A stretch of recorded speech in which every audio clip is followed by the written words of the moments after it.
बिस्मिल्लाहिर्रहमानिर्रहीम। अस्सलाम वालेकुम नाज़रीन, आप यूट्यूब चैनल देख रहे हैं। मैं इमरान खान हूँ। एक तो सबसे पहले जिस खबर पे हमने इख्तिताम किया था पिछला वीलॉग के अमेरिका की जानिब से जिन पाबंदियों को मैंने रिपोर्ट किया था, मैंने उस वक्त भी यही कहा था कि पाकिस्तान पे पाबंदियाँ नहीं लगनी चाहिए। पाकिस्तान पुरअमन लोगों का मुल्क है और पाकिस्तान अपने दिफा का हक़ रखता है।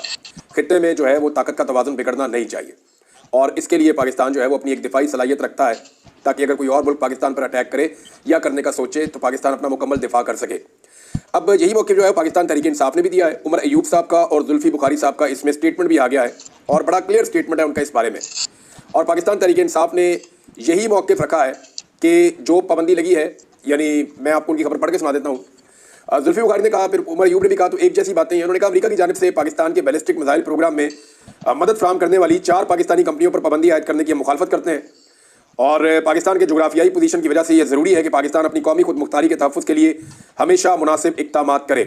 ये बदकिस्मती की बात है कि अमरीकी सदर जो बाइडन की हुकूमत अपने आखिरी वक्त में भी दोहरा मेयार बरकरार रखे हुए है। अब ये इस हुकूमत की बहुत बड़ी नाकामी है, नालायकी है, लेकिन इसका जो नुकसान है वो पाकिस्तान को होगा। और ये तसलसल के साथ अमेरिका की ये पॉलिसी रही है कि पाकिस्तान के दिफाई मामलात को कमज़ोर करता है और इंडिया पे और बाकी मुल्कों के ऊपर वो ऐसी सख्ती नहीं करता। ईरान और पाकिस्तान के बारे में अमेरिका की ज़रा पॉलिसी थोड़ी सी मुख्तलिफ है। अब नाज़रीन, दूसरी एक और बड़ी खबर ये है कि खैबर पख्तूनख्वा की जो गवर्नमेंट है उन्होंने ये क्लियर कर दिया है कि जो 200 लापता अफराद थे हमारे, उनमें से कुछ लोग बाजियाब होना शुरू हो गए हैं। कुछ के बारे में पता चला कि वो जेलों में मौजूद हैं। यानी ये पहले दिन पता चलना चाहिए था जब उन्हें अदालत में पेश किया जाता। हो सकता है कुछ लोगों को बाद में जेल इंतजामिया के हवाले किया गया हो सकता है कुछ लोगों को अदालत में पेश ना किया गया हो या कहीं और उनको हफ्ते भेजा में रखा हो, और कुछ लोग हो सकता है कि वो जख्मी होने के बाद या दीगर सूरत से गुजरने के बाद वो अब मंजर आम पर आ रहे हो। बहरहाल, या कुछ लोग हो सकता है कि उनको पहले ही अब छोड़ दिया गया हो इतने दिन रखने के बाद। लेकिन जो भी है उसकी तफसीलात अभी पाकिस्तान तहरीक इंसाफ ने नहीं बताई। उन्होंने बताया कि जो 200 लापता अफराद थे 3 हफ्ते गुजरने के बाद अब 146 के करीब मंजर आम पर आ गए हैं और मुकम्मल तफसीलात तो उन्होंने नहीं बताई, लेकिन ये बताया कि अब भी हमारे 54 ऐसे अफराद हैं जिनकी तलाश जारी है और ना वो हमें जेलों में मिल रहे हैं, ना उनके घर वालों को उनका कुछ पता है और अभी उनकी समझ नहीं आ रही है। खैबर पख्तूनख्वा की हुकूमत ने डाटा जारी किया है। दूसरी जानिब जर्नलिस्ट मोतीउल्लाह जान साहब एक डाटा लेकर आए हैं, क्योंकि वो पहले दिन से इस पर काम कर रहे हैं, इस्लामाबाद में मौजूद हैं और उन्हें इस सिलसिले में अगवा भी कर दिया गया था सिक्योरिटी इदारों की जानिब से, और बाद में उनके ऊपर एक बड़ा भोंडा और गंदा सा मुकदमा भी डाल दिया था कि जनाब ये कोई आइस का नशा लेकर जा रहे थे। हालांकि पूरा पाकिस्तान मोतीउल्लाह जान को जानता है, स्पेशली इस्लामाबाद में हम सारे सहाफ़ी तो अच्छी तरह जानते हैं। आप इख्तलाफ कर सकते हैं मोतीउल्लाह जान से या उनके पॉइंट ऑफ व्यू से, लेकिन ये बात आप नहीं कर सकते। अच्छा, इसमें मोतीउल्लाह जान साहब ने जो डाटा फराहम किया उसके मुताबिक 26 नवंबर का जो कत्लेआम है उसमें पिम्स और पुली क्लिनिक अस्पताल के रिकॉर्ड, इन रिकॉर्ड्स के मुताबिक 134 जख्मियों में से 84 लोगों को गोलियां लगी है। यानी अब अता तारड़ और बाकी लोगों का स्टेटमेंट कहाँ जाएगा, हुकूमत का बयानिया अब कहाँ जाएगा? यानी यहाँ साफ वो बता रहे हैं कि 84 अफराद ऐसे हैं अस्पताल रिकॉर्ड के मुताबिक जिन्हें गोलियां लगी है। 134 लोग जख्मी आए थे, 12 शोहदा इनसे अलग है और जो लोग दूसरे अस्पतालों में जख्मी होकर गए वो भी अलग है, और जो लोग अस्पतालों में नहीं जा सके डायरेक्ट वापस भागे अपने घरों की तरफ, अपने इलाकों की तरफ, चाहे उन्हें गोली लगी या नहीं लगी, वो अलग है, और जो लोग लापता हैं वो अलग है। तो ये है अब तक की पूरी सूरत हाल। तो अगर ये कहा जाए कि 100 से ज़्यादा लोगों को गोली लगी है तो इस डाटा को देखते हुए तो आप ये क्लेम कर सकते हैं और इसके बिल्कुल इम्कानात मौजूद हैं। नाज़रीन, प्रेशर जो है वो इंटरनेशनल लेवल पे काफ़ी बढ़ता चला जा रहा है। इस हवाले से एक और बड़ी आम खबर मेरे पास आई है। ये जी ताबिश तौफीक साहब हैं कनाडा में और बड़े एक्टिव आदमी हैं ओवरसीज़ पाकिस्तानियों में। इन्होंने मुझे उनके जो फॉरेन ऑफिस है उनका लेटर भेजा है और उन्होंने भी कनाडा की जो गवर्नमेंट है उन्होंने इनसे रब्ता करके यकीन दिलाया पाकिस्तान में इंसानी हकूक़ की खिलाफवर्जियों के हवाले से, जो इलेक्शन में धांधलियाँ हुई हैं उस हवाले से, और वहाँ के जो ओवरसीज़ है वो कोशिश कर रहे हैं कि कैनेडियन पार्लियामेंट के अंदर इसके ऊपर बाकायदा ब्रीफिंग करवाई जाए और उसके लिए आने वाले 1-2 हफ्ते बहुत इंपॉर्टेंट है अभी, क्योंकि क्रिसमस की छुट्टियाँ शुरू हो चुकी हैं। उस वजह से कुछ चीज़ें खटाई का शिकार है, लेकिन कुछ डेवलपमेंट्स ऐसी हैं जो क्रिसमस से पहले हो जाएंगी, आपके सामने आ जाएंगी, और कुछ ऐसी हैं उनमें से एक ये लेटर भी अभी आपके सामने आ गया है। और आने वाले दिनों में ये जब इन की पार्लियामेंट्स के अंदर ये मामला जाएगा, चाहे वो अमेरिका में जाए, चाहे किसी और मुल्क में जाए, चाहे वो यहाँ पे कनाडा में जाए, तो उसका इंपैक्ट पाकिस्तान के ऊपर आएगा। और दूसरी एक और खबर है मेरे पास, वो ये है कि कुछ लोग पाकिस्तान आ रहे हैं आने वाले दिनों में। ये बहुत इंपॉर्टेंट लोग हैं और ये ओवरसीज़ पाकिस्तानी है और वो यहाँ पे कुछ बड़ी अहम मुलाकातें करेंगे। मैं आपको फिर बता रहा हूँ कि ये वो ओवरसीज़ पाकिस्तानी है जिनके ज़्यादा नाम मशहूर नहीं है, लेकिन इनका काम बहुत मशहूर है और ये बड़े तगड़े लोग हैं। इन्होंने पाकिस्तान में जो निज़ाम है उसको पहले भी समझाने की कोशिश की थी कि ये लड़ाई आप नहीं लड़ पाएंगे और पाकिस्तान में आप ये ना करें, इसका नुकसान होगा, आलमी सतह पे भी होगा और पाकिस्तान के अंदर भी होगा, और अब नुकसान हद से ज़्यादा बढ़ चुका है। अब इन लोगों से खुद रब्ता किया गया है। इनमें से कुछ लोग जो हैं वो पाकिस्तान आने वाले हैं और वो आकर पाकिस्तान में कुछ अहम तरीन लोगों से मुलाकातें करेंगे। मुमकिन है इनमें से कुछ लोगों की मुलाकात शायद इमरान खान साहब से भी करवाई जाए, क्योंकि ये लोग चाहते हैं कि पाकिस्तान वापस नॉर्मल सूरत हाल में चला जाए। पाकिस्तान में अवाम के अंदर जो बेचैनी है वो ख़त्म हो जाए, जो एक मारधाड़ और पकड़ दकड़ का एक जंगी माहौल पाकिस्तान में चल रहा है जुल्म और फस्तायत का, वो खत्म हो जाए। क्योंकि चीज़ें नॉर्मल होंगी तो पाकिस्तान दोबारा ट्रैक पे चढ़ेगा, और पाकिस्तान तब तक ट्रैक पे नहीं चढ़ेगा क्योंकि पहले इन्होंने कोशिश की थी लेकिन निज़ाम ने अपनी ख्वाहिश पूरी करके देख ली। एक 1.5 साल का रगड़ा खाने के बाद अब दोबारा इन लोगों को खुद राब्ता किया गया है सिस्टम की जानिब से, और बड़े अहम लोगों ने इनसे राब्ता किया है टॉप पे, और ये लोग अब आ रहे हैं और आके मुलाकातें करेंगे। मैं इनके नाम भी जानता हूं, लेकिन अभी इनके नाम बताना मुनासिब नहीं है। आने वाले दिनों में आप पाकिस्तान में जब ये लोग आएंगे, मुलाकातें होंगी, मुझे खबरें मिलेंगी, मैं आपको बताऊंगा कि चीज़ें किस तरफ को जा रही हैं और होने क्या वाला है। इसकी बुनियाद पर हम अपना तज्जिया कायम कर पाएंगे आने वाले दिनों में। अमेरिका से नादरीन जो खबर है वो फिर उसी तरह की है। ऐसा लगता है कि रिचर्ड को अब मज़ा आना शुरू हो गया है।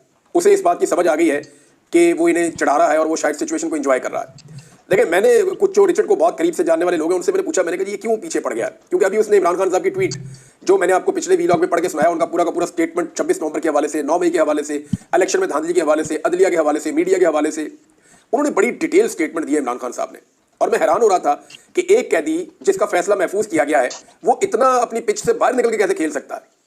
यानी अगर मैं क्रिकेट की जुबान में बोलूं तो विकेट भी खराब है, क्रिकेट की जुबान में बोलूं तो बॉल भी 1.5 फुट स्विंग हो रहा है, और शेन वॉर्न जैसा लेग स्पिनर लगा हुआ है, और कप्तान जो है वो फिर भी बाहर निकल के मार रहा है। तो ये उस वक्त आपको समझ नहीं आती जब आउट होने का बहुत ज्यादा खतरा हो।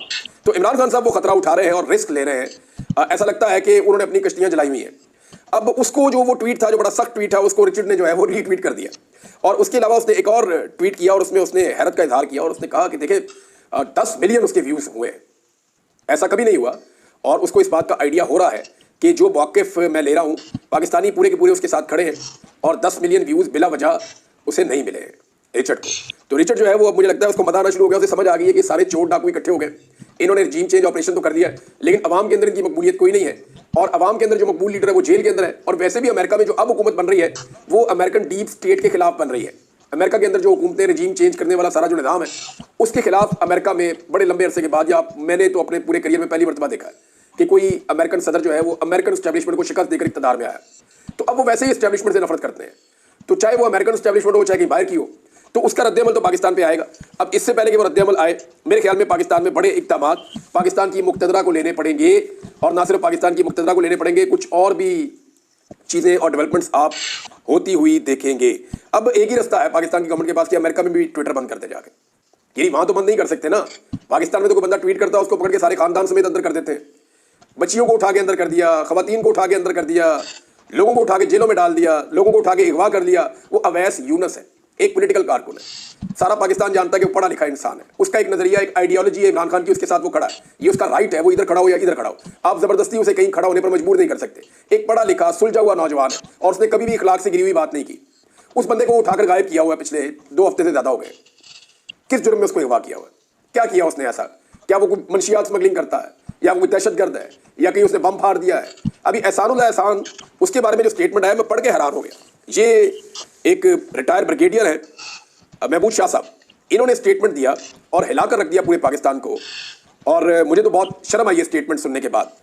उन्होंने कहा जी एहसानुल्लाह एहसान ने सरेंडर किया हुआ था, और किसी ISI के कर्नल साहब ने कहा कि जी मुझे एहसानुल्लाह एहसान ने कहा जी कि माली मदद भी दी जाए और मुझे सिक्योरिटी भी फराहम की जाए। और फिर उन्होंने बाद में बताया अपनी इसी वीडियो में कि फिर उन्होंने उसको यहाँ से भगा दिया। अब वो जो एंकर सवाल करने वाली है वो हैरान हो रही थी, कैसे हो सकता है कि एक मेजर ने एक कर्नल ने भगा दिया, ये कैसे हो सकता है? वो जो रिटायर ब्रिगेडियर साहब है उन्होंने फिर आगे बताया जी कि आर्मी या ISI से कैसे कोई भाग सकता है, तो उसको भगा दिया। और अभी जो है वो उसको समझा दिया और उसको भगा दिया, और वो अभी तुर्की में और मेरे खिलाफ बयान भी देता रहता है। तो उसने कहा जब मैं जनरल बाजवा के साथ बाद में कभी बैठा हुआ था तो ISI के बारे में कोई बात हो रही थी, तो ISI के सीनियर्स भी बैठे हुए थे, तो जब जनरल बाजवा को ISI के बारे में कोई बात की गई तो जनरल बाजवा ने उनकी तरफ इशारा करते हुए कहा कि इनसे तो एहसानुल्लाह एहसान भी मैनेज नहीं हुआ, और ये बात जनरल बाजवा ने हंसते हुए कही थी। तो वो ऐसा लगता है इस स्टेटमेंट से कि वो अपनी शराइत पे आया था और पैसे और सिक्योरिटी उसने मांगी थी इसके बदले में, और इसके ऊपर पाकिस्तान के निज़ाम को या मिलिट्री एस्टेब्लिशमेंट को ये लगता था कि ये हमारे कत्ल किए हुए हैं। अभी तो इससे हमें बहुत सारी इन्फॉर्मेशन लेनी है, बहुत सारे और मामला हैं, तो हम इसे कैसे प्रोटोकॉल्स दे सकते हैं। लेकिन उसके बाद खबर आती है कि एहसानुल्लाह एहसान गिरफ्तार हो गया, फिर बाद में खबर आती है कि एहसानुल्लाह एहसान फरार हो गया, और आज तक हमें कुछ पता नहीं चला। जनरल बाजवा ने बकौल ब्रिगेडियर महमूद शाह साहब के हंसते हुए DG ISI के साथ मजाक किया था कि इनसे तो एहसानुल्लाह एहसान मैनेज नहीं हुआ। तो ये नाज़रीन एक चीज़ है जो मैं पढ़ रहा था और सुन रहा था तो मुझे बड़ी तकलीफ हुई, तो मैंने आपके साथ शेयर की। अब मैं इसके ऊपर और क्या कहूँ, यानी ऐसी चीज़ें पढ़ने और सुनने के बाद ज़्यादा तकलीफ होती है कि जिन लोगों ने पाकिस्तानियों को इतनी तकलीफ दी उनके साथ जो है वो किस तरह मामला किया गया और उस मामले का नतीजा क्या है। नाज़रीन एक चीज़ और है, खबर है ये कि जो पाकिस्तान का इलेक्ट्रॉनिक मीडिया है उसके कुछ करता धरता है, इवन प्रिंट मीडिया और इलेक्ट्रॉनिक मीडिया के, उनके राब्ते हुए हैं बड़ी हाई लेवल के ऊपर एस्टेब्लिशमेंट के साथ, और वहाँ पे बड़ी डीप डिस्कशन के नतीजे में कुछ चीज़ें सामने आई हैं।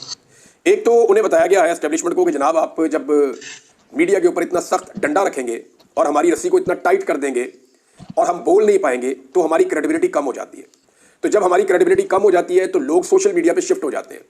तो सोशल मीडिया के ऊपर जाने की एक बड़ी वजह यह है कि इलेक्ट्रॉनिक मीडिया को कस के बांध दिया गया। इसकी वजह से सोशल मीडिया ज्यादा ऊपर गया, तो सोशल मीडिया का नैरेटिव ज्यादा पॉपुलर भी हुआ। अगर हमारी रस्सी इतनी सख्त ना हो, हमें थोड़ी ढील दी जाए, हमें इजाजत दी जाए कि हम खुलकर बात कर सकें कुछ हद तक, तो सोशल मीडिया कुछ हद तक डाउन हो जाएगा। अब आप पिछले चंद दिनों से आप देख रहे हैं कि इमरान खान साहब का नाम लेना ये अलाउड हो चुका है, उनके ऊपर डिस्कशन करना अलाउ हो चुका है, सख्त सवालात अपोजिशन और हुकूमत दोनों से अब किए जा सकते हैं। तो आहिस्ता आहिस्ता थोड़ा सा रूम क्रिएट किया जा रहा है। लेकिन क्योंकि इस मीडिया ने इमरान खान साहब को इतना ज्यादा मारा है कि अब सारा मीडिया डरा हुआ भी है, और वो इमरान खान साहब की साइड लेते हुए भी डरता है कि अगर इमरान खान साहब आ गए तो अब हमारी शामत है। उन्हें ये लगता है, मीडिया को ये लगता है, और लोग वैसे ही मीडिया से मुतनफर हो गए। तो अब जनाब ये सोशल मीडिया का शुक्रिया अदा करना चाहिए पाकिस्तान के इलेक्ट्रॉनिक मीडिया को, और जो रवायती मीडिया है उसे, वो इसलिए कि सोशल मीडिया के दबाव की वजह से उन्हें कुछ हद तक उनकी आज़ादी जो है वो वापस मिल रही है। तो ये एक अच्छी बात है और उन्हें खुलकर बात करनी चाहिए उन इश्यूज़ के ऊपर जो इश्यूज़ अवाम के दिल के साथ जुड़े हुए हैं। इमरान खान साहब ने कुछ मोहलत दे दी है, लगभग 10 दिनों की, सिविल नाफरमानी की तहरीक चलाने के लिए। और इमरान खान साहब ने जो मोहलत दी है, एक टेक्निकल चीज़ भी है। शाह महमूद कुरैशी साहब ने भी यही मशवरा दिया था कि अभी इसको आप रोक लें। वजह यह है कि दिसंबर का महीना खत्म हो रहा है, साल का इख्तिताम है, यहाँ पे डाटा कलेक्शन होनी है। तो उस डाटा में हुकूमत बताएगी जी हमें तो रेमिटेंसेस ज़्यादा आ गई हैं पिछले साल की निस्बत। तो इमरान खान साहब ने कैसी कॉल दी है, पिछले साल कम थी, इस साल ज़्यादा है। तो ये उनकी 15 दिन की कॉल के खाते में डाल के इन्होंने इमरान खान साहब की जो मूव है उसके ऊपर इन्होंने प्रोपेगेंडा करना था। एक तो ये टेक्निकल रीज़न भी है। तो अगर जनवरी से या 1 जनवरी से ये मुहिम शुरू करेंगे तो ज़्यादा बेहतर एनालिसिस हो सकेगा कि पिछले साल जनवरी में कितनी रेमिटेंसेज आई और इस साल जनवरी में कितनी रेमिटेंसेज आई। तो वहाँ पे जो फ़र्क आएगा वो बड़ी क्लैरिटी के साथ ये बताएगा कि पाकिस्तान या पाकिस्तानियों ने, जो ओवरसीज़ पाकिस्तानी है, उन्होंने इमरान खान साहब का मौक़िफ़ सुना है या इमरान खान साहब का मौक़िफ़ नहीं सुना है, ये तब पता चल जाएगा। नाज़रीन, पाकिस्तान में जहाँ बहुत सारे शोबे इस हुकूमत ने तबाह किए हैं, वहाँ पे एक टेलीकॉम सेक्टर है जिसको बहुत बुरी तरह तबाह किया है। ये टेलीकम्युनिकेशन कंपनी जो काम करती हैं पाकिस्तान में बहुत सारी हैं, जिनके आप ये इस्तेमाल करते हैं, इनके मोबाइल फ़ोन्स, इनके नेटवर्क्स आप इस्तेमाल करते हैं। तो ये एक बड़ी मेजर इन्वेस्टमेंट होती है किसी मुल्क के अंदर। दुनिया के जिस भी मुल्क में आप जाएँ तो आपको बड़ा फास्ट इंटरनेट मिलता है, बड़ी अच्छी सर्विसेज मिलती हैं, बड़ी अच्छी कवरेज आपको मिलती है। बदकिस्मती से पाकिस्तान में ऐसा नहीं है, क्योंकि यहाँ पे जो है वो हर काम करने के लिए बहुत सारे, आपको पता है कि बहुत सारी खिड़कियों में से गुजरना पड़ता है, बहुत सारे लोगों को बहुत कुछ खिलाना पड़ता है, फिर जाके यहाँ पे काम होता है। फिर ठीक आदमी को ठीक जगह पे बिठाया ही नहीं जाता। जिस सीट के ऊपर आप देखते हैं कोई ना कोई मंजूर नज़र आदमी लाकर बिठा दिया जाता है। आजकल रिटायर्ड लोगों को लगाने का एक बहुत बड़ा ट्रेंड चला हुआ है पाकिस्तान में, और बहुत तेज़ी से वो ट्रेंड तरक्की कर रहा है। पाकिस्तान के टेलीकॉम सेक्टर की सरमायाकारी में मुसलसल दूसरे साल कमी आ रही है। जब से ये हुकूमत आई है, जो टेलीकॉम सेक्टर है वो लगातार नीचे जा रहा है। अब हुआ यह है कि पिछले 3 साल में 1.5 अरब से 1 अरब और 65 करोड़ डॉलर तक ये पहुंच गया था, और अब जो है वो 76 करोड़ डॉलर पे आ गई है। यानी ये सरमायाकारी आधी से भी कम हो गई है। जो इस साल है, साल 2023 और 24, इसमें सरमायाकारी कम होकर 76 करोड़ और 50 लाख डॉलर रह गई है। इससे पिछले साल में ये 77 करोड़ डॉलर रह गई थी। 2020-21 में जब इमरान खान साहब की हुकूमत थी, 2021-22 में, तो उस वक्त ये नीचे से 1 अरब डॉलर से बढ़ते बढ़ते ये पहुंच गई थी 1 अरब 65 करोड़ डॉलर तक। यानी इमरान खान साहब के दौरे हुकूमत में ये जो सेक्टर था ये ऊपर की तरफ जा रहा था, और अब पीडीएम के दौरे हुकूमत में ये नीचे गया, फिर उससे अगले साल और नीचे गया, और अब जो ये साल है इसमें ये और नीचे चला गया, और आधे से भी नीचे टेलीकॉम सेक्टर जो है उसके अंदर मुकम्मल तौर पर एक तबाही हुई है, और इमरान खान साहब के दौर में होने वाली तरक्की को रिवर्स कर दिया गया है इस दौर में। नाज़रीन, एक और खबर है, और ये रियाजुल हक साहब हैं, सीनियर जर्नलिस्ट हैं, इन्होंने इस खबर को शेयर किया हुआ है। काबीना ने बड़ी खामोशी से एक बड़ी डील की मंजूरी दी है। ये डील क्या है? रेकोटिक मंसूबे में सऊदी अरब को 15% शेयर्स जो हैं वो फरोख्त करने की मंजूरी दे दी गई है। सऊदी अरब ने रेकोटिक मंसूबे में शेयर्स की फरोख्त के लिए $540 मिलियन 2 किस्तों में देने की पेशकश की थी। $330 मिलियन की पहली किस्त की अदायगी डील पर दस्तखत होते ही 10% शेयर्स की हवालगी कर दी जाएगी, और दूसरी किस्त $210 मिलियन बाद में आएगी। 540 में से 330 पहले आएगी, और 540 में से 210 बाद में आएगी, और फिर बाकी के जो 5% शेयर्स हैं वो भी दे दिए जाएंगे। तो इस तरह जो रेकोटिक के 15% शेयर्स हैं, जो हुकूमत के शेयर्स हैं, वो अब दे दिए जाएंगे सऊदी अरब को, और दिए जाएंगे कितने में? $540 मिलियन के अंदर। ये तो अरबों डॉलर्स के हैं, ये ज़खायर तो अरबों डॉलर के हैं, और ये पाकिस्तानी कौम के ज़खायर। तो सऊदी अरब को ये इतने कम पैसों में कैसे जा रहे हैं? क्या इसको चेक किया जा सकता है, या इसके ऊपर कोई तहकीकात होनी चाहिए, या इसकी तफसीलात सामने आनी चाहिए? क्योंकि रियाजुल हक साहब के बकौल बड़ी खामोशी के साथ कैबिनेट ने यह किया है, और इस पैसे को मौजूदा हुकूमत सरमायाकारी करार दे रही है। यानी घर के असासे बेच देना सरमायाकारी नहीं होती। ये होता यह है कि आपने अपने घर का सामान बेच दिया और कुछ पैसा ले लिया और अपना वक्त गुजार दिया, फिर आपने कुछ और बेचा और पैसा ले लिया और अपना वक्त गुजार दिया। हम इस पॉलिसी के ऊपर चल रहे हैं। इन्वेस्टमेंट उसे कहते हैं कि सऊदी अरब यहाँ आता, फैक्ट्रियाँ लगाता, सऊदी अरब यहाँ आता, यहाँ पे नए काम करता, नई चीज़ें लेकर आता, नई टेक्नोलॉजी लेकर आता, नया बिजनेस होता, बहुत सारे लोगों को एम्प्लॉयमेंट मिलती। लेकिन ये हो ये रहा है कि हमारा जो असासा है, جس سے ہمیں پیسہ آ سکتا ہے, جس سے ہم بہت پیسہ کما سکتے ہیں, ہم نے وہ پورا کا پورا اثاثہ جو ہمارے پاس تھا اس کا 15% سعودی عرب کو دے دیا ہے. اچھا یہ پہلے بھی ہم نے بہت سارا دیا ہوا ہے, یہ کوئی آدھا جو ہے وہ ان کمپنیز کے پاس ہے 50%, اور جو باقی تھا اس میں آدھا بلوچستان کی گورنمنٹ کے پاس ہے, کو باقی تھوڑا بہت جو ہے وہ وفاقی حکومت کے پاس ہے. تو اس کا ایک بڑا حصہ جو ہے وہ سعودی عرب کو دے دیا گیا, اور بہت سستا دے دیا. اگر میں نے علامہ اقبال کا ایک فارسی کا شعر تھا کہ قوم فروختند وچے ارزاں فروختند, کہ قوم بیچ دی اور اتنی سستی بیچ دی. تو یہ ہمارا اثاثہ ہے, ہم بڑے فخر سے اس کو بتاتے تھے ریکوڈیک کو, لیکن ریکوڈیک کا 15% بہت سستا, ایسا لگتا ہے کہ بہت سستا بیچ دیا ہے. یہ معاملہ پہلے سپریم کورٹ آف پاکستان میں بھی رہ چکا ہے. میرے خیال میں اس کے اوپر کوئی نہ کوئی کہیں نہ کہیں سے آواز اٹھنی چاہیے, اور اگر ایسا ہے تو اپوزیشن کو چاہیے کہ قومی اسمبلی میں اس کے حقائق پوچھے, سینٹ میں اس کے حقائق پوچھے, اور اس کی تفصیلات منگوائی جائے کہ یہ کتنا بنتا ہے, کتنے پیسوں کا تھا, کتنے پیسوں میں دیا ہے, یہ ساری تفصیلات سامنے آنی چاہیے.